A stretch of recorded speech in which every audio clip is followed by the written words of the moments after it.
Afin de bien rendre compte des différences entre votre mise en page papier et celle en flash, nous allons mettre en parallèle sur l'écran la page 2. Premier point, l'environnement de votre page reste la même. On ne se sent pas téléporté dans un autre monde. Dans la mise en page flash, je vais modifier l'apparence de quelques blocs. Par exemple, celui du haut, ou encore le 8 que je vais déplacer. Vous voyez, ça ne change absolument rien sur votre mise en page papier. Mais, si pour une raison ou une autre, je dois faire une modification de dernière minute sur cette mise en page papier, il faudrait que je revienne à celle-ci, que j'effectue cette correction et que je reparte parce qu'il me faut maintenant changer deux documents.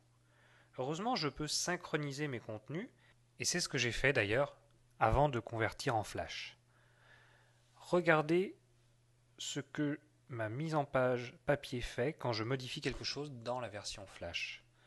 Non seulement je peux synchroniser le design, mais aussi le contenu grâce à ce concept de contenu partagé. C'était juste pour vous montrer cette éventualité. Repassons à la mise en page Flash. Pour l'instant, c'est statique, très proche d'un PDF ou d'un PowerPoint, avec lequel on naviguerait via des curseurs. Mais ce que l'on recherche, c'est de la créativité, de l'interactivité. Et cela, Quark Express 8 vous l'offre, et sans programmation. Pour cela, une seule palette suffit. Et cette seule palette qui vous permet de contrôler tout cela, je vais vous la montrer, mais avant, il faut aller dans la librairie dans laquelle se trouvent déjà des éléments qui vont me servir par la suite. Par exemple, ce bouton que je vais glisser sur ma première page. Il va me servir, quand je cliquerai dessus, à passer directement à la page 6. Pour cela, pas besoin de programmation donc. Je vais ouvrir la fameuse nouvelle palette dont je vous parlais, la palette interactive. C'est ici le centre de contrôle de toute l'interactivité de Quark Express 8. Mon bouton est déjà défini car quelqu'un m'a déjà réalisé cette opération dans la librairie. Je vais dans Événements. Il faut définir ensuite l'action.